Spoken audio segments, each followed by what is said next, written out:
Bukas si Pangulong Bongbong Marcos na makipag-usap daw kahit kanino ayon sa palasyo. Kasunod po yan ang balibalitang gusto raw makipagpulong ni VP Sara kay PBBM. At live mula sa San Juan City, nauna sa balita, News 5 Palace correspondent Maricel Halili. Mase, kinumpirma ba ng Malacanang na may gantong hiling si VP Sara sa Pangulo? Bok, hindi kinumpirma pero hindi rin itinanggi ni Palace Press Officer Claire Castro itong bali-balita na nagre-request nga si Vice President. Maniniwala kayo dyan? Dyan sa pinalutang nila? PR to eh. PR ang gumawa nito. Pinalutang nila na gusto daw makipag-usap ni VP Sara Duterte kay Marcos.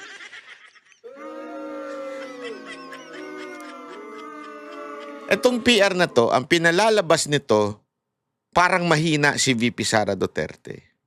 Are you kidding? Are you kidding talaga? Ayoko na magmura eh. Are you kidding? Si Bongbong Marcos, kahit pag pumunta, sigurado ko baka batuhin pa ng itlog yan. Huwag nyo namang gagawin yun ha. Huwag nyo babatuhin ng itlog yan dahil nabaha kayo ha. Huwag ganon. Pero, binubusya ng tao, ayaw ng, alam mo mga Pilipino, mahiyain lang eh. Sa totoo lang. Pero ako, sa totoo lang, it's about time. I mean, hindi ko kabastusan yun para sa akin. If you don't like the person, the politicians visiting your place, ibu nyo. And it's a freedom of expression. Huwag nyo babatuin ha, that's violence. Eh yun po ay may legal repercussion po yun. Pero yung ibubu ninyo dahil hindi kayo natutuwa sa ginagawa ng tao, it's about time na iparamdam natin dito sa mga, alam mo, naiinis kasi ako eh. Naiinis talaga ako pag may nakikita ako mga politikong ang sarap ng buhay habang yung mga kababayan natin nagdudusa. Sobra eh. Alam mo yun, sobra sabi ko. Kaya nga ako, eto, isang bagay na kinabilibang ko sa mga Duterte ay yung payak pa rin nilang pamumuhay. I mean, ito yung tinatawag na Duterte brand of leadership. Ngayon, iba eh. Ako, marami kong nakakasabay ng mga politiko. Matik yan. Meron niyang Lakalan Cruiser yan. Kung hindi man naka-Land Cruiser, yung mga katulad, mga ganong klaseng kalidad ng, taas ng presyo ng mga SUV. Tapos may mga backup yan. Alam mo, eto ha, sabi ko nga sa inyo, nakita ko si VP Sara Duterte, nakita ko si Pangulong Duterte.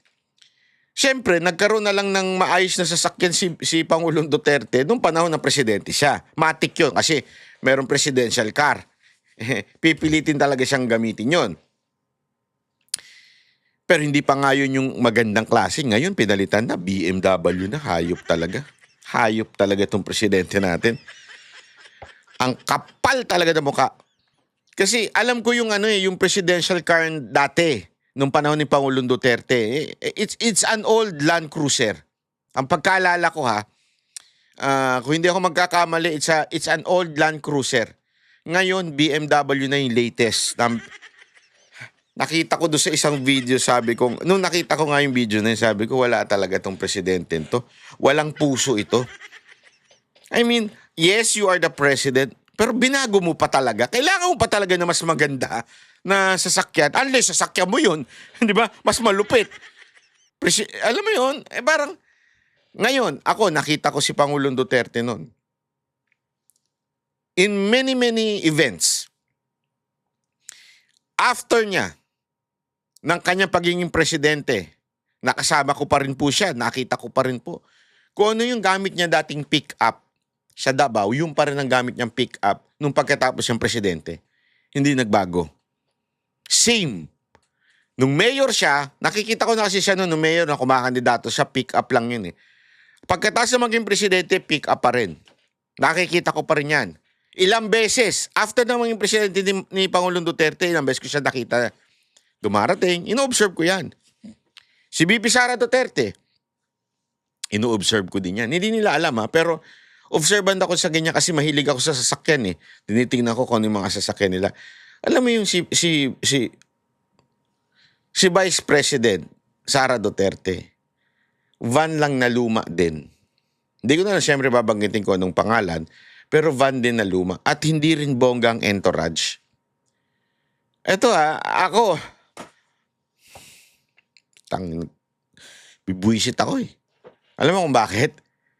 Yung entourage ni VP Sara Duterte, Vice President, ito pinakasikat, pinaka-powerful sa totoo lang. When I say powerful, because she has the mandate of the people. Pero yung mga senator natin, mas maganda pa yung sasakyan kaysa sa kanya. Mas marami pa ang backup pesa sa kanya.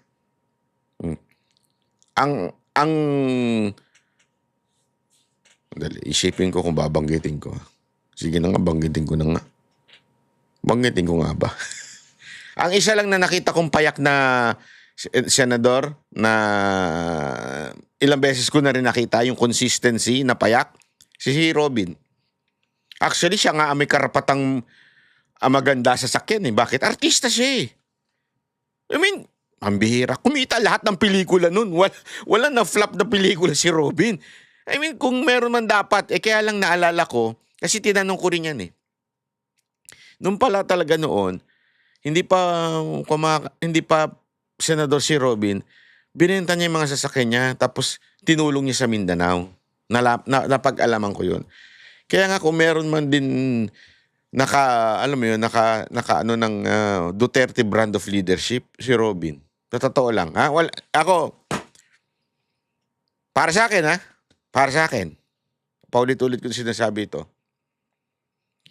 Si Robin, mukha lang barumbado magsalita pero matalino yan. Pag nakausap niyo ng personal yan, ang daming alam sa history niyan. Sobrang, ang ano niyan, matalas ang isip niyan. Mukha lang hindi kasi dahil yung the way siya magsalita, ganun na kasi siya eh. Pero humility, ay grabe ho. Sobrang humble na tao niyan. Kahit ang taas-taas na yan. Kaya nga ako nagka-jowa dahil sa kanya eh. Sa totoo lang ha. Unang jowa ko, alam mong ginawa ko? Pinapanood ko na maging sino ka man. Paglabas namin sinehan, sinagot niya na ako. Kasi hindi ako marunong manligaw. Hindi ko pa pala nasabi ito kay Robin, ano? Hindi kasi ako marunong manligaw. Sa totoo, yung bata ko, yung elementary ako, hindi ko paano ba maligaw? Paano mo sabihin I love you? Yung mga ganun. Hindi kasi ako hindi ako sweet na tao eh, sa totoo lang.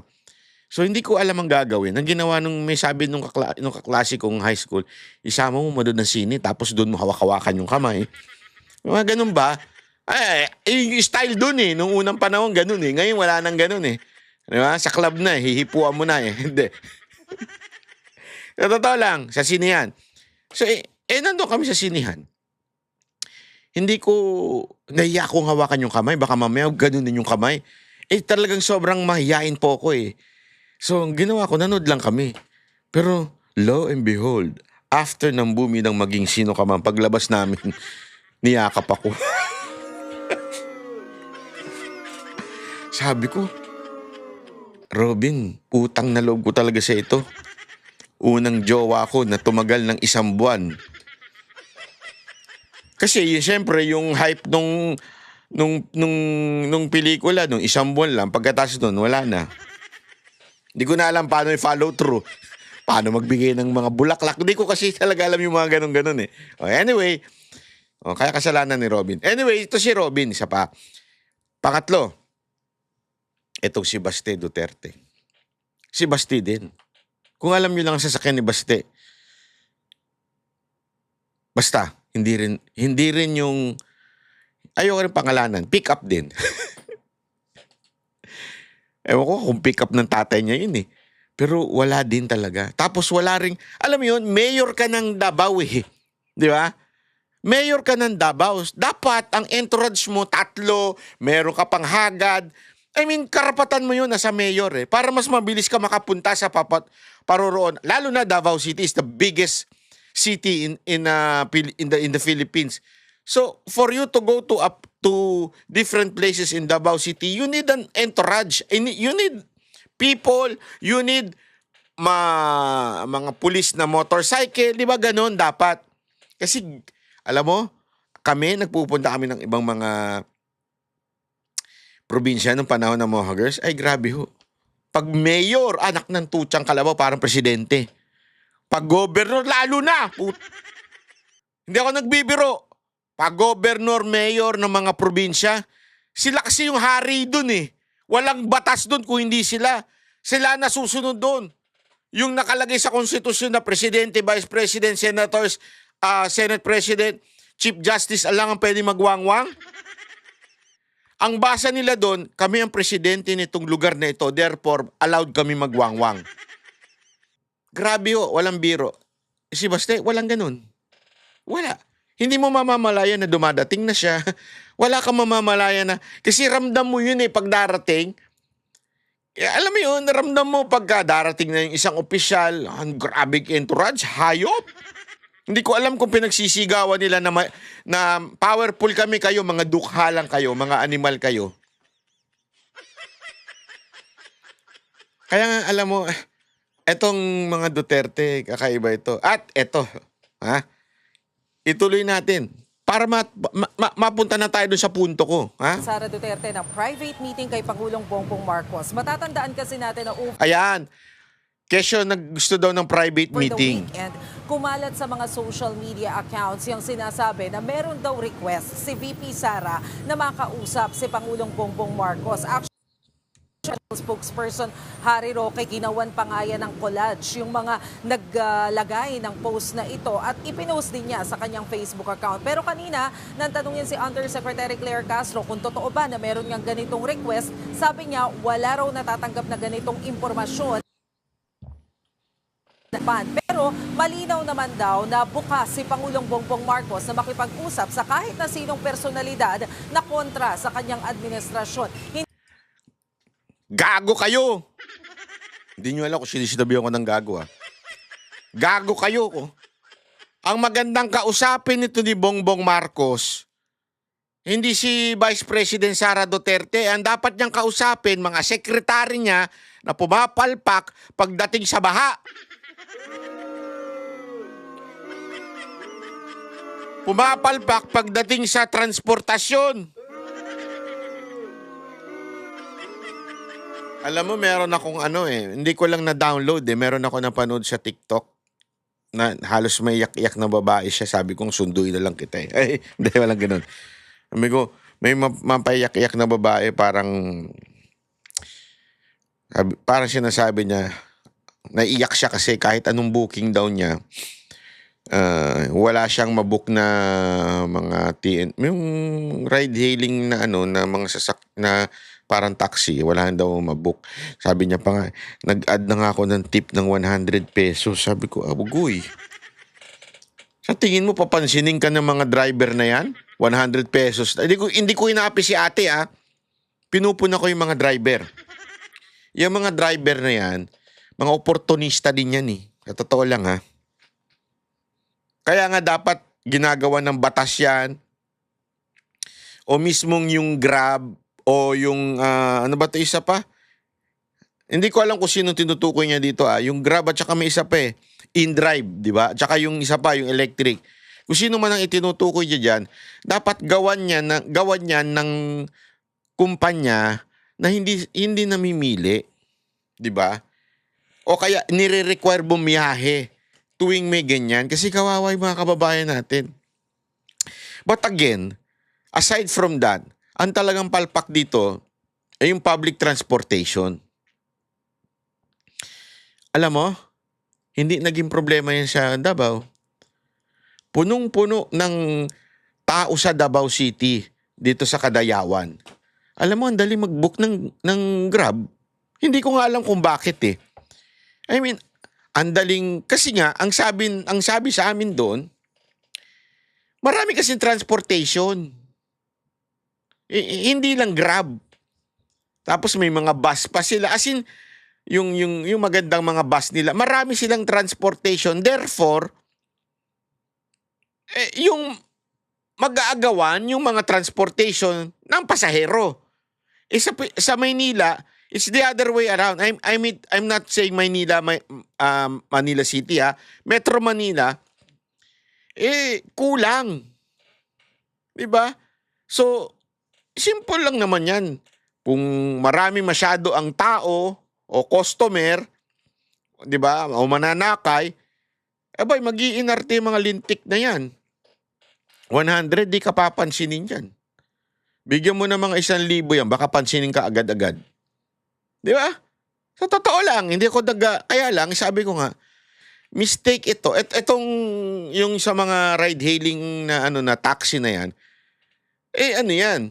Parang panakipbutas na lang yan. Ang totoong problema dyan, wala talaga tayong matinong public transportation. Matagal na, alam mo, sa totoo lang dapat yung mga bus galing na sa gobyerno eh. Kasi yung mga yan, alam mo yun, titigil, hindi, unlike yung mga bus sa ibang bansa, di ba? You have to follow schedule. Importante yan. Actually, una ko na-experience yan nung bata pa ako na nagpunta ako sa Amerika kasi gusto ko maglakwatsa nun. Hindi naman bata. College, ganun. Tapos sabi sa akin nung mga kamag-anak ko doon, eto schedule ng bus diyan sa kanto na yan, meron ka masasakyan ng ganitong oras. Sabi ko, ba't may schedule? Di ba pwedeng kung trip kong pumunta doon na ako pupunta? Kailangan ako mag-a-adjust. Hindi kasi nga, kontrolado ng gobyerno yung oras para talagang sigurado. Ganun. Parang ganyan. Tapos, doon pala sa ibang bansa rin, tulad ng Japan, Singapore, kung saan-saan bansa, nakaschedule din pala. Taiwan. Tayo lang pala yung walang kwenta. Akala ko sila yung walang kwenta. Tayo pala yung walang kwenta. Animal yan. Ganon. Di ba? Sigurado ako kung saan bansa kayo, nandyan, ganun din sa inyo di ba? Ano talaga naka-schedule. Pag hindi ka dumating ng tamang oras, good luck sa'yo. Alam mo, ito kasing nakikita ko dito sa imbitasyon na ito, kuno, pinalalabas nila na mahina si VP Sara Duterte. Kasi alam nyo kung bakit. Ito yon, ipapakita ko sa inyo. Yan. Kita nyo yan? Yan. Kita niyo yan. Ito yung Kadayawan. Nandyan ako sa likod, nakikita nyo. Kumakain ng hamburger. Kasi nang bigay ng hamburger. Sa likod kami ni Bastian dito sa bandang kanan. Etong nasa kanan niya, hindi ho yan ordinaryong tao. Para ho siya kaalaman ninyo. Ito po ay padala ng US Embassy sa Manila. Yan ang kanilang political affairs officer. Political affairs.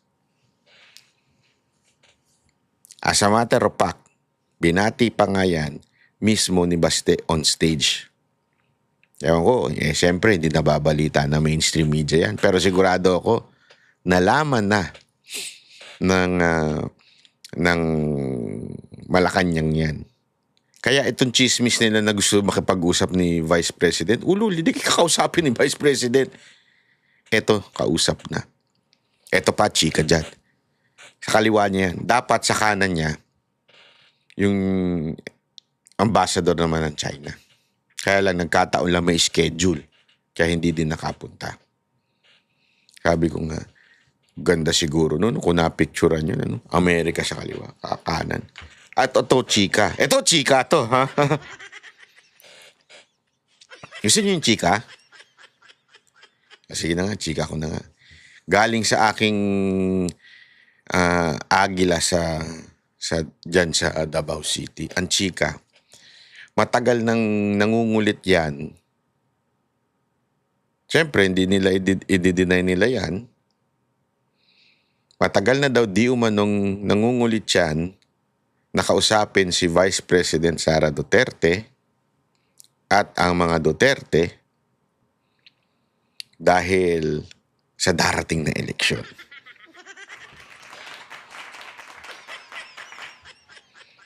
Kaya alam mo, alam ng Malacanang na it's finished. Sabi nga, finished na.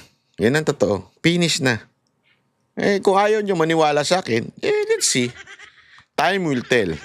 No? Basta yun na lang. At yan po ay ang kanilang, imaginein mo, political affair ka ng US Embassy, pupunta ka ng Davao. Diba? Ay alam naman natin, ibinibintang nila sa mga Duterte ay pro-China, di ba?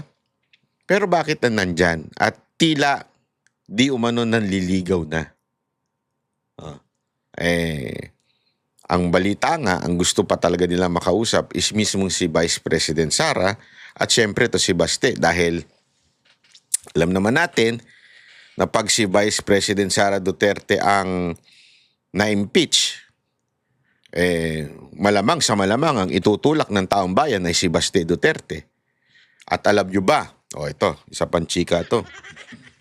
Merong isang survey, kasi may isang gagong survey, may lumabas na survey na hindi kumpleto yon. Okay? May iba pang survey. May lumabas na survey, inilagay Leni Robredo and si Raffy Tulfo head-on with VP Sara Duterte and Amy Marcos. Lumamang dito si Leni Robredo. Bakit? Kasi ayaw naman na ng tao kay Amy. Alam mo, ito yung dapat matanggap ng anyone. Hindi pala si Amy yung ayaw nila. Ang ayaw nila yung pangalang Marcos. Aminado rin naman si Amy na nasira talagang pangalan ng Marcos. That's why she asked help from VP Sara Duterte last time to be endorsed dahil tagilid siya. Alam yan. Yung isipin nyo head-on, Leni Robredo, Raffy Tulfo, Sara Duterte, and Amy Marcos as vice. Lamang si Leni. Bakit? Dahil ganun katindi ang epekto ng Marcos. Kahit sinong itandem mo kay VP Sara Duterte, kay Marcos, ay babagsak. And don't worry, ladies and gentlemen, I don't think pipiliin ni VP Sara Duterte si Marcos as Vice President. I don't think so. Malayo sa malabo yan. Malayong malayo na, malabong malabo pa. Ganon. Pero ito, may isang lumabas na survey na hindi binalita. Head-on, Leni Robredo, Tulfo, alam mo kung sino katapat? Baste and Robin. Head-on. Lamang na lamang si Baste. Kaya sabi ko sa inyo, maniwala kayo sa akin. Para sa akin maganda ang tandem Baste at saka Robin. Parehong makamasa, parehong may Duterte brand, pareho ito yung kung gusto nyo na talagang revolutionary kind of thinker na leader, yung ala Lee Kuan Yew, alam mo yun, kasi ang Pilipinas, hindi pwede yung mahinang nilalang katulad ni BBM. Alam mo, magpangalan kayo ng mga presidente, mga leader na namuno sa Pilipinas na inuuna yung pag-iinarte, inuuna yung pagiging professionalism, inuuna yung pagiging statesman. Ano nangyayari? Wala. May nangyari nung magkaroon tayo ng presidente nagmumura. Kaya kailangan natin ng ganun . Ang Pilipinas, kakaiba na ho.